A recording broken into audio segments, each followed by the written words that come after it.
A fines de los 70, solo 3 países de Latinoamérica vivían en democracia. Las dictaduras no resolvieron en absoluto la pobreza, la exclusión social ni la desigualdad. Pero los primeros gobiernos de las transiciones tampoco lo lograron. Y para las democracias actuales siguen siendo una deuda pendiente. Por eso nos preguntamos, ¿qué pasa con nuestras democracias? Hoy vamos a buscar las respuestas y a repensar el sistema de gobierno en el que la gran mayoría de los latinoamericanos confiamos para mejorar nuestras sociedades, la democracia. Bienvenidos a Explora América Latina.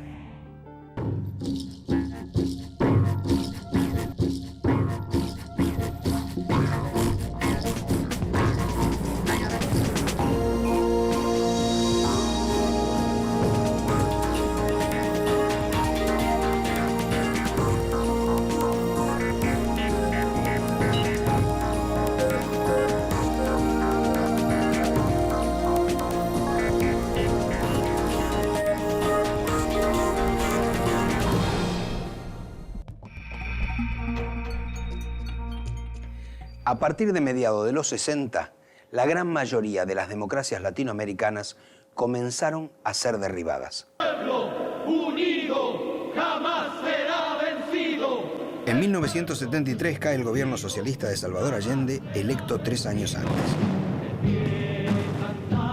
La dictadura del general Pinochet se prolongará por 17 años.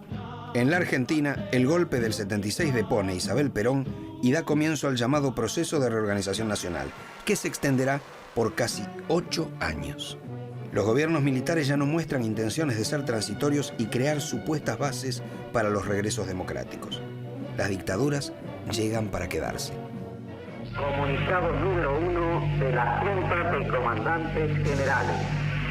Se comunica a la población que a partir de la fecha el país se encuentra bajo el control operacional de la Junta de Comandantes Generales de las Fuerzas Armadas. Firmado Jorge Rafael Videla, Teniente General, Comandante General del Ejército. Ahora se trata de dictaduras que se pretenden fundacionales. Esto se nota muy bien en el caso chileno. Las primeras declaraciones de Pinochet, incluso ahí por entre septiembre y noviembre de 1973, son que iban a venir a restaurar la democracia política que se estaba pervirtiendo con la demagogia de la Unidad Popular. Pero pocos meses después, ya en 1974, la idea de que vienen a fundar un nuevo orden político está claramente establecida. En Argentina pasó algo parecido. Esto va añadido o se suma a ese contexto en el cual la idea de la Guerra Fría conlleva además la idea de la guerra total, que es el fundamento de la doctrina de la seguridad nacional, donde ya no hay fronteras, físicas, políticas, las fronteras ahora son fronteras ideológicas, el enemigo no es un enemigo que sea individualizable externamente, que tenga uniforme, orden de marcha, orden de combate, bandera, etcétera, sino que es un enemigo invisible, difuso, está en todos los intersticios de la sociedad y cualquiera, hasta la más inocente abuelita, puede ser considerada potencialmente una enemiga. Esto, que está en la base de la doctrina de la seguridad nacional, definió todo un estilo que desde la Escuela de las Américas se inculcó, además de las técnicas de tortura, desaparición de personas que se heredan de la escuela francesa, a buena parte de la oficialidad de la totalidad de los países latinoamericanos, excepto Costa Rica, que no tiene ejército, y Cuba, que obviamente estaba excluido del sistema. En 1978, en Sudamérica, los generales, o en algún caso un civil designado por ellos, gobernaban en Chile, Argentina, Uruguay, Brasil, Perú, Bolivia, Paraguay y Ecuador. En la mayoría de los casos, los efectos de sus políticas fueron los mismos. Tenemos que hacer un esfuerzo muy grande para darnos cuenta que la misma palabra significa muchas cosas y a veces significa exactamente lo contrario de lo que uno piensa. El caso de la democracia es típico, ¿no? ¿Cuántos regímenes han sido reconocidos como democráticos y al frente de los mismos se encuentran los dictadores más siniestros? Las dictaduras latinoamericanas hirieron nuestras sociedades desde múltiples perspectivas. En primer lugar, y nunca lo podemos poner en segundo lugar, generaron heridas terribles desde la práctica de los terrorismos de Estado. Argentina lo sabe mejor que nadie en el Cono Sur, pero también lo sabemos los uruguayos, los brasileños, los chilenos, los paraguayos. Pero también hirieron a nuestras sociedades porque rompieron el contacto con el mundo de nuestras sociedades en el momento en que el mundo vivía una verdadera revolución. Empezaba una revolución científico-técnica, cultural, que transformó en clave inédita el mundo en los últimos 30 años del siglo XX. No teníamos vínculo con lo que ya comenzaba a ser la sociedad red, la sociedad del conocimiento. Y rompíamos sobre todo las redes de investigación. Eso hirió mucho y marcó mucho a las democracias post-dictadura. Si uno piensa en la democracia, en la recuperación de la democracia, que fue el gran tema en los años 80 hasta los años 90 para varios países de la región, lo que vemos es que durante los años duros, durante los que no existían condiciones democráticas, el gran lema de la sociedad civil era eso, ¿no? Recuperar las libertades civiles y políticas. Y jugaron un papel muy importante en la preparación de la transición o de las transiciones políticas. De pronto se toma en serio, ¿verdad?, por parte de muchos latinoamericanos el proyecto democrático.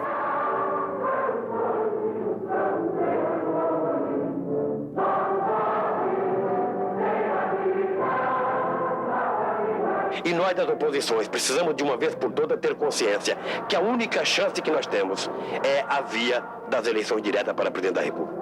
1982 en Bolivia, 1983 en Argentina, 1984 en Uruguay, 1985 en Brasil. Poquito más, 1989 en Chile y en Paraguay. Pero digamos, en el curso de 7 años, esta historia revirtió completamente. Declaro promulgada o documento da liberdade, da dignidade, da democracia, da justiça social do Brasil. Que Deus nos ajude que isto se cumpra. En Bolivia los militares se tuvieron que ir porque quedaron involucradas las Fuerzas Armadas en el negocio del narcotráfico. La característica de la cleptocracia del gobierno de García Mesa. Y en Argentina porque perdieron la guerra de las Malvinas. Comunicado del Estado Mayor Conjunto número 165. El Estado Mayor Conjunto comunica que en el día de ayer, 14 de junio de 1982, se produjo la reunión entre el comandante de las fuerzas inglesas, general Jeremy Moore, y el comandante de la guarnición militar Malvinas, general de brigada Mario Benjamín Menéndez. En dicha reunión se elaboró un acta en la cual se establecen las condiciones de cese de fuego y retiro de tropas. En Uruguay, los militares quisieron someter a referéndum, y de hecho lo hicieron, referéndum popular, su proyecto de constitución del nuevo Uruguay, de esta democracia protegida, tutelada a la que aspiraban. Y en contra de sus previsiones, la mayoría de la sociedad uruguaya lo rechazó. Y esto le puso en una situación de debilidad política que le obligó a negociar con los partidos políticos y cambia no solo las reglas del juego, sino también las características del proceso mismo de transición. ¿Cómo nacen las democracias de los 80? ¿Fortalecidas por el apoyo unánime o débiles y condicionadas? La nota dominante es la renuncia a reclamos de carácter más o menos radical. Hay incluso algunos que ni siquiera tenían ese cariz. Yo creo que tiene que ver con un error estratégico importante cometido por todas las dirigencias políticas de nuestros países que condujeron el proceso de transición hacia la democracia, que fueron víctimas, aceptaron o propiciaron una forma de chantaje. No radicalicemos esta democracia porque son tan frágiles que pueden generar una restauración de la dictadura o de la participación de los militares en la política. Esto se vio muy claro en el caso uruguayo y me parece también en el caso argentino, sobre todo después de 1987. A mis camaradas, la Operación Dignidad, cuyo comando asumo desde esta escuela de infantería, que es una respuesta a la continua agresión al ejército argentino. ¡Felices Pascuas!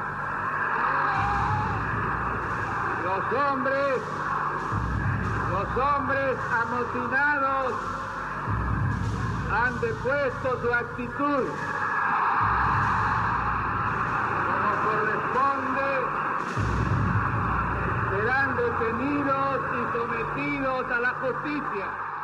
Eso ayuda a entender también por qué en la mayoría de los países se optó por una política de no enjuiciamiento de los crímenes de las dictaduras. Lo de Argentina es excepcional y aún así con el límite que después va a suponer la ley de punto final y de obediencia debida, pero después es la excepción. A partir de este juicio y de la condena que propugno, nos cabe la responsabilidad de fundar una paz basada no en el olvido, sino en la memoria, no en la violencia, sino en la justicia. Esta es nuestra oportunidad y quizá sea la última.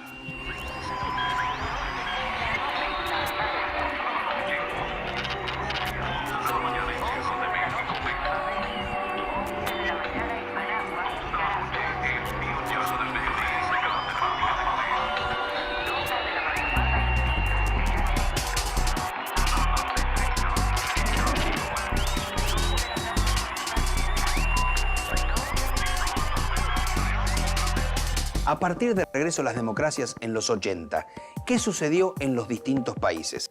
En general, el paso fue de la euforia al desencanto, cuando las políticas aplicadas no mejoraron la forma de vida de amplios sectores. En los años 90, ¿qué tuvimos? Bueno, la aplicación ortodoxa de políticas emanadas del llamado Consenso de Washington y justamente democracias que perdían calidad, perdían intensidad. La economía ortodoxa actúa como si los valores éticos no tuvieran influencia en la economía. Esa visión de la economía generó lo que se llama el modelo del derrame, que se aplicó en la Argentina de los 90 y en toda América Latina, con pocas excepciones, y que significaba dejar que el mercado produzca crecimiento económico, sacar el Estado, privatizar la mayor parte de los bienes que se producían por vía pública, y esperar que eso chorree y se derrame en los sectores más pobres para sacarlo de la pobreza. Hoy América Latina tiene mucha más pobreza que la que tenía previamente esas experiencias y tiene muchísima más desigualdad que la que tenía previamente esas experiencias. Es decir, para mucha gente en América Latina, la democracia parece no cumplir con la promesa, ¿no es cierto?, que la ciudadanía pensaba incluida en esta oferta de democracia, que era un mejoramiento de las condiciones de vida. Democracias que se conjugaban, bueno, con fenómenos de corrupción, que se conjugaban con fenómenos de pauperización aguda. Los datos no admiten comentarios. El 44% de los latinoamericanos, 220 millones de latinoamericanos, están por debajo de la línea de pobreza, lo cual ha hecho que en este periodo de democratización, la aplicación de políticas liberales que supuestamente incorporaban al continente al nuevo esquema de globalización liberal, generaban, a contramano de lo que se suponía, una pauperización aguda. O sea, esas experiencias fueron catastrofales para la economía y fueron catastrofales para el capital social y para el capital humano de América Latina. Entre las consecuencias negativas de las políticas de los 90, una en relación con la democracia, fue la marginación de la política de amplios sectores. La exclusión social, más tarde o más temprano, se traduce en una ausencia de participación en la vida política. Entre otras cosas porque quienes están peor hoy en América Latina tienen la condición de que no están organizados, de que no son ciudadanos, de que no tienen, reitero, el derecho a tener derechos. Cuando no hay que comer o llevar de qué comer a la casa, está claro que un hombre, una mujer, no tiene tiempo para pensar en la política. Este es uno de los éxitos, además, de las políticas neoliberales, que licuó la política y la decisión y la participación en la toma de decisiones políticas. De allí que un rol fundamental de un gobierno progresista, y esto se ve claramente, por ejemplo, en el diseño de las nuevas políticas sociales ante contextos de emergencia, llámese Hambre Cero en Brasil o llámese el Programa Nacional de Emergencia Social en el Uruguay. El primer punto, para no caer en el mero asistencialismo, es justamente programas que induzcan la autoorganización independiente de esta población no organizada.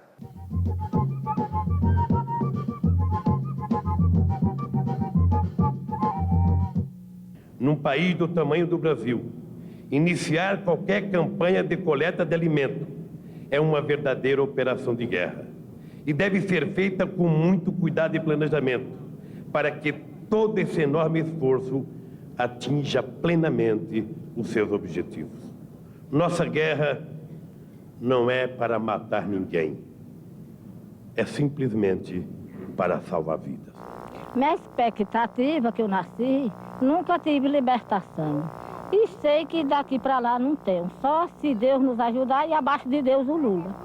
El primer tema es cómo promover el tránsito de grandes franjas de la población latinoamericana que no son ciudadanos, que no tienen derecho a tener derechos, a una nueva condición en donde ellos mismos sean sujetos de derecho, sujetos incluso en la implementación de estas nuevas políticas sociales y que efectivamente puedan convertirse en algo que no han sido nunca en muchos casos, que son sujetos de su destino, ciudadanos, no meramente electores, portadores de derecho.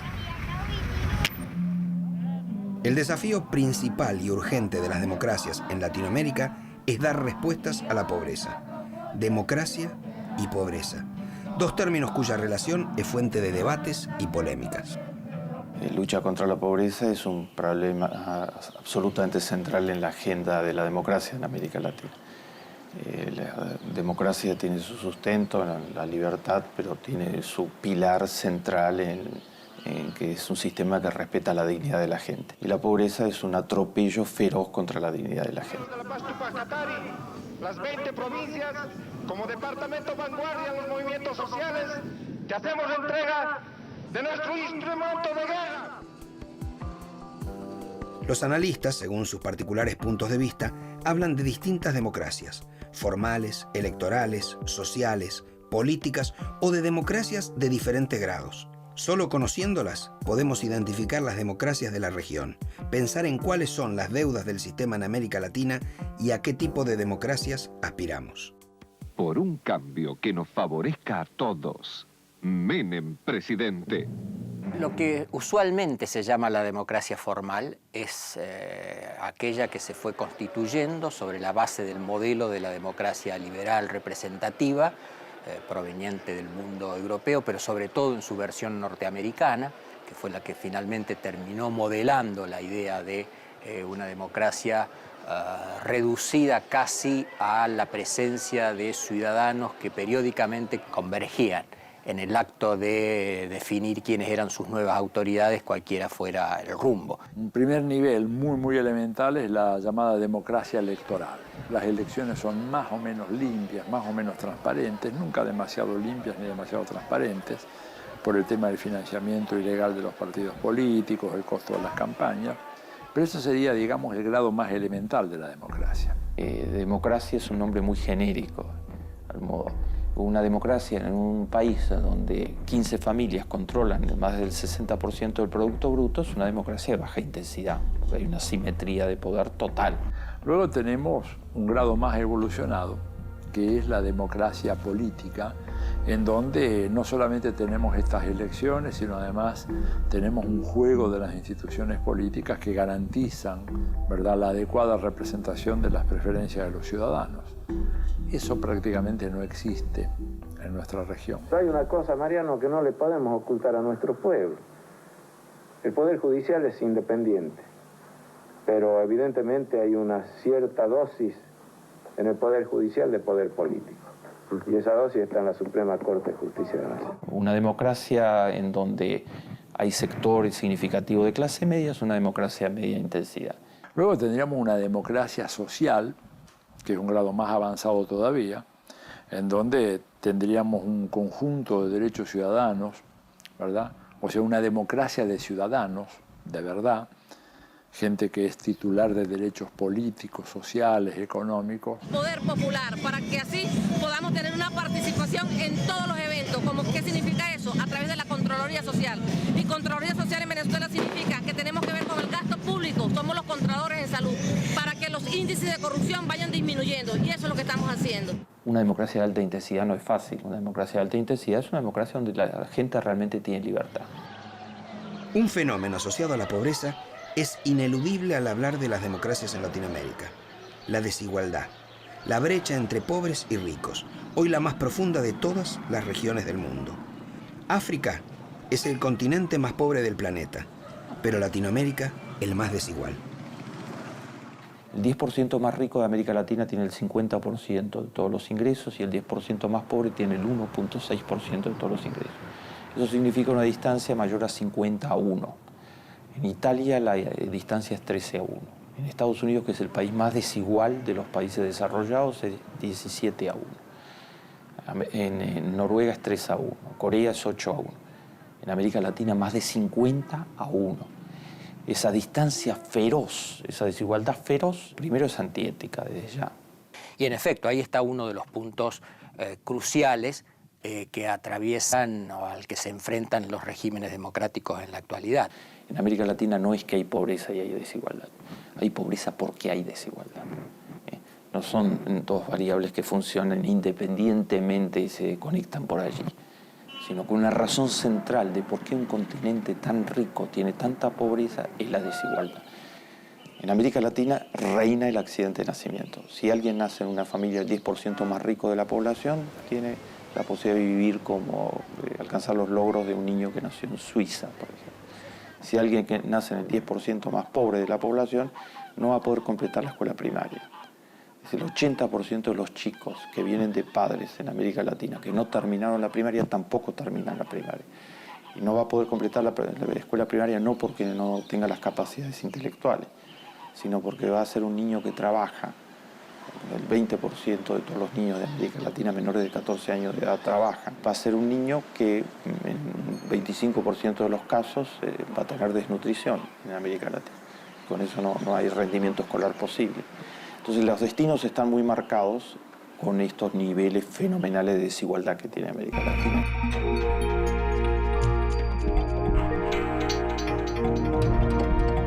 Cuando hablamos de desigualdad económica solemos pensar en los pobres, en los indigentes, pero vale la pena mirar el otro extremo. Un informe mundial sobre riqueza a mediados del 2002 mencionaba que a pesar de la crisis, los ricos mostraron una gran habilidad para seguir acumulando dinero. Según el informe, en la región hay 280.000 personas con más de $1 millón en activo. ¿De dónde son la mayoría de esas personas? Brasileños y mexicanos. El crecimiento de la riqueza de los ricos latinoamericanos fue del 8%, el doble de la media mundial y muy superior a la de los norteamericanos y europeos. En ese periodo, 150 millones de habitantes de la región intentaban sobrevivir con menos de $2 diarios. Lo que todavía no sabemos hacer en América Latina es crecer reduciendo la desigualdad. Es más, se incrementó en todos nuestros países. Nuestros países son hoy más desiguales de lo que eran bajo dictadura, con la misma o con diferente política económica. Entonces ahí hay un punto importante, ¿verdad? El problema no es la pobreza, ni los pobres. El problema son los ricos, los que se apropian de la riqueza y la forma en la que la riqueza se distribuye. Entonces el problema no está en la pobreza, sino en la desigualdad. Según las estadísticas, Brasil es el país de Latinoamérica con mayor desigualdad y Uruguay el menos desigual. Cuando Fernando Henrique Cardoso asumió su primera presidencia en 1994, dijo que Brasil no era un país pobre, sino un país injusto. A más de 10 años, la afirmación vale para muchos de los países de la región. ¿Por qué tiene tanta pobreza un continente potencialmente tan rico? ¿Por qué el Perú, que ha tenido crecimiento económico muy significativo en los últimos 5 años, no logró mejorar un ápice la tasa de pobreza, que es del 52%?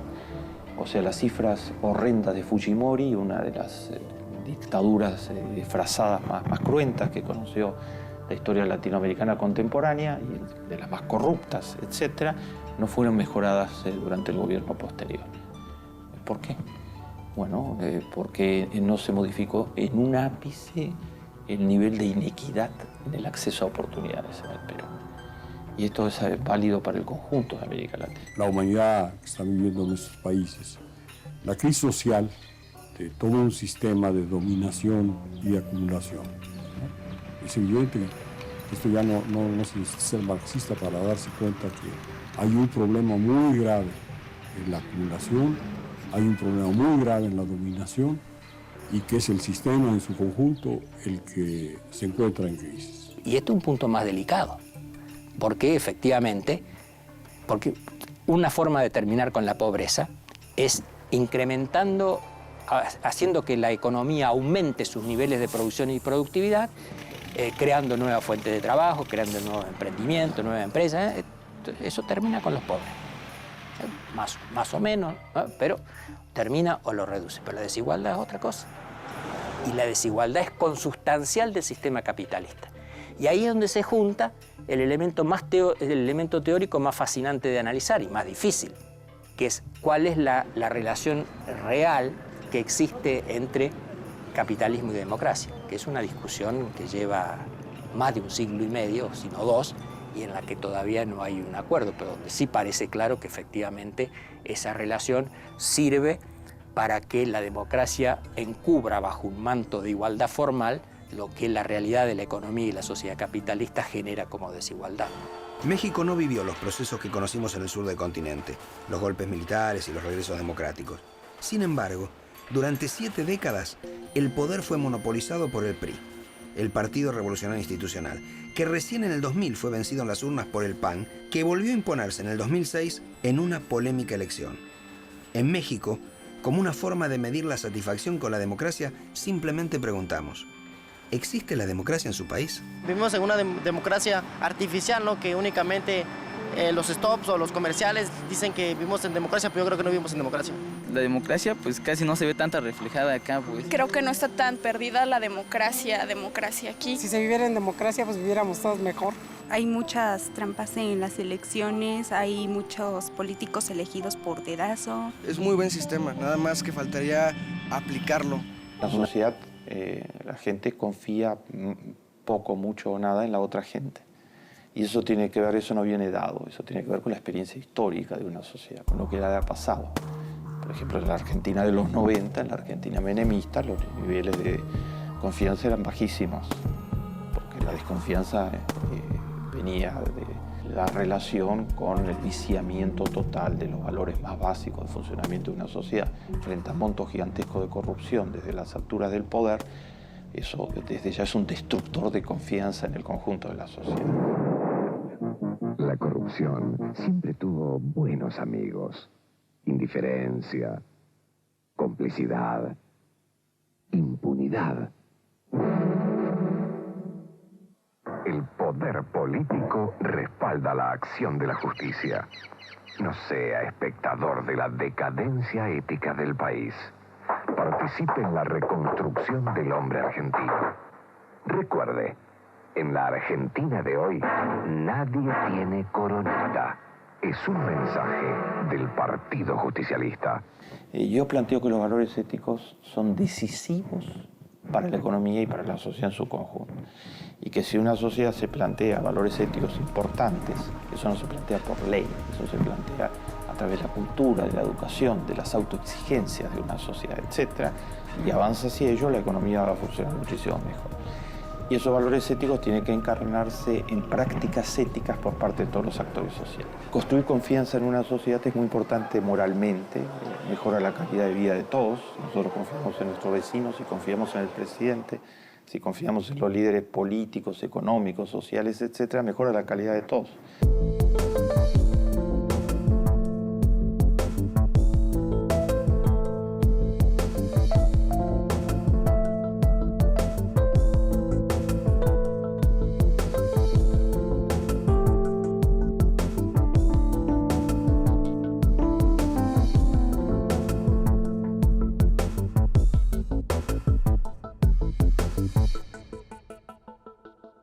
Los latinoamericanos dicen abrumadoramente que prefieren la democracia a cualquier otro sistema político. Más de 2/3 partes dicen que prefieren la democracia. Dentro de todos los sistemas políticos que conozco, me parece que es el más apropiado para que todas las personas puedan participar y que hay un crecimiento individual de cada persona también y al mismo tiempo de una sociedad. Piedra fundamental para cualquier tipo de crecimiento económico, social, político, en salud, en educación.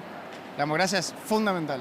Es perfectible, tiene sus falencias, pero es lo mejor que conocemos, así que me parece que hay que tratar de respetarlo y apoyarlo. Pero cuando se les pregunta qué piensan del sistema democrático que están viviendo, el que viven en su país, 2/3 partes están totalmente insatisfechos con el sistema democrático. Tiene carencias. Creo que el hambre, la exclusión social y todo ese tipo de cosas no la ha podido contener. Unos cuantos nada más tienen la democracia y los demás están padeciendo hambres, pobrezas, no hay trabajo, aunque sean profesionistas, no hay trabajo para la gente, pues. Entonces están desconformes no con la democracia como sistema político, sino con la calidad de la democracia que tiene. Que la democracia la hace la gente que tiene el poder y la gente que tiene el dinero. Para ser una democracia tiene que ser algo más, no globalizado, sino más integral, más social, más mirar en todos los segmentos de la sociedad a dónde está la parte débil y equilibrarla un poco. Están diciendo, no queremos una democracia tradicional, queremos una democracia de mucho mejor calidad. No quieren menos democracia, quieren más democracia. Quieren una democracia de alta intensidad, quieren una democracia activa. Más allá de las deudas y las debilidades de las democracias en la región, entre los últimos años del siglo XX y los primeros del XXI, se produjeron hechos para destacar. Algunos auspiciosos y varios inéditos. En Brasil, gana las elecciones por primera vez un representante de la clase obrera. En México, el fin de 7 décadas de hegemonía de un mismo partido. En Bolivia, la elección de su primer presidente indígena. Y en Chile, la llegada de la primera mujer a la presidencia. En la América Latina se está planteando la lucha por la liberación de nuestros países respecto de las formas de opresión colonial y neocolonial, la lucha por la democracia, no solo como gobierno del pueblo, con el pueblo y para el pueblo, sino como la formación del pueblo para que sepa cómo se toman decisiones políticas, por qué se toman decisiones políticas y participe más y más en la toma de decisiones políticas. Pero a esas dos luchas se añade una tercera, que es por el socialismo y que pues representa un gran reto para los pueblos latinoamericanos, al que están respondiendo cada vez más en condiciones muy difíciles, muy dolorosas, pero con aportaciones impresionantes, ¿verdad? Como la de Bolivia, con el MAS y el triunfo de Evo Morales, como este movimiento nuevo de Venezuela, este nuevo bolivarismo en que, lejos de convertirse en un populismo como pretenden sus enemigos, constituye un nuevo esfuerzo en el que se involucran las fuerzas militares para un proyecto en el que el pueblo tiende a organizarse más y más, tiende a educarse más y más y tiende a participar más y más. Si quisiéramos hablar de la fragilidad de las democracias en Latinoamérica, podríamos decir que desde los 90, 11 gobiernos no completaron sus mandatos y otros 6 que los sucedieron tampoco culminaron su periodo. Si quisiéramos hablar de su consolidación, podríamos decir que se ha extendido a casi toda Latinoamérica, que en 12 meses, entre el 2005 y el 2006, hubo 12 elecciones presidenciales y que en esos periodos electorales el apoyo y la confianza en la democracia aumenta notablemente. Pero más allá de datos negativos o auspiciosos, ¿cuáles son las condiciones de construcción de democracias? ¿Cómo mejorar su calidad? ¿Qué debe hacerse desde las instituciones y los gobiernos? ¿Y qué podemos hacer los ciudadanos?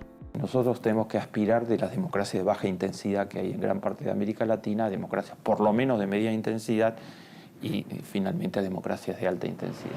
Eso no se hace si no reducimos los niveles de pobreza. Y no reducimos los niveles de pobreza si no reducimos los niveles de desigualdad.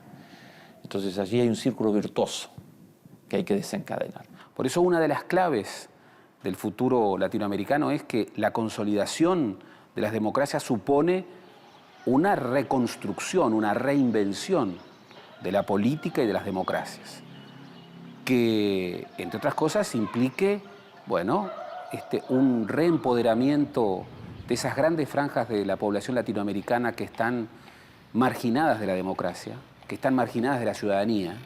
Por eso es una instancia, es una encrucijada muy particular para las democracias latinoamericanas muy debilitadas, que para seguir mereciendo el nombre de tales deben impulsar políticas profundamente y radicalmente transformadoras. Una democracia más activa genera apoyo para políticas a favor de los pobres y a favor de la equidad. Esas políticas son las que hacen que una democracia pueda ser más activa. Ese es el círculo virtuoso que estoy hablando. Lejos de estar en momentos de abdicación de la política, este momento de América Latina es un momento que requiere una reivindicación de la política. Obviamente, los viejos partidos están profundamente desafiados en su identidad y en su capacidad de representar las causas populares. Pero la idea es crear nuevos partidos, o que los viejos partidos se reformulen en clave renovadora.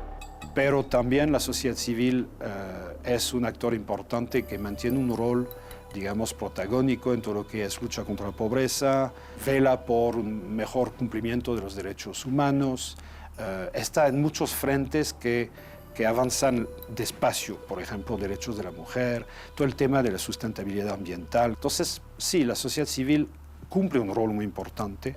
Lo que seguramente más le falta es un nivel, digamos, de reconocimiento que lo convierta en lo que llamaba yo, digamos, ser un interlocutor válido en la discusión de las políticas públicas, ¿no? Poder entrar en un tipo de democracia que, manteniendo su carácter representativo, es decir, con los parlamentos, con digamos, todo el carácter institucional de la democracia, permitiera a la ciudadanía poder expresarse a través de cauces adicionales. Estos cauces adicionales son las organizaciones de la sociedad civil. Pero en muchos países le falta este carácter orgánico para poder incidir en forma permanente en algunos ámbitos fundamentales de la política. Y el desafío para mí más importante para los latinoamericanos de nuestros días es el que proviene de una cultura de la parálisis, que es la peor de las herencias coloniales, que nos enseña a aceptar la realidad y que nos prohíbe cambiarla. Entonces hay que romper esa estructura de la impotencia, hay que ser capaces de salir de eso. Y para eso tenemos que juntarnos. O nos unimos o estamos fritos. En la soledad no podemos. Como decía un periodista norteamericano allá por los años 70, que tenía un programa muy interesante en radio, y todos los días terminaba con lo mismo. Decía, ¿a usted no le gustan las noticias que acaba de escuchar? Salga de su casa y haga otras. Hágalas usted mismo. Y yo creo que de eso se trata, de ser capaces de producir nosotros, con nuestros actos, noticias de cambio de la realidad que no nos gusta.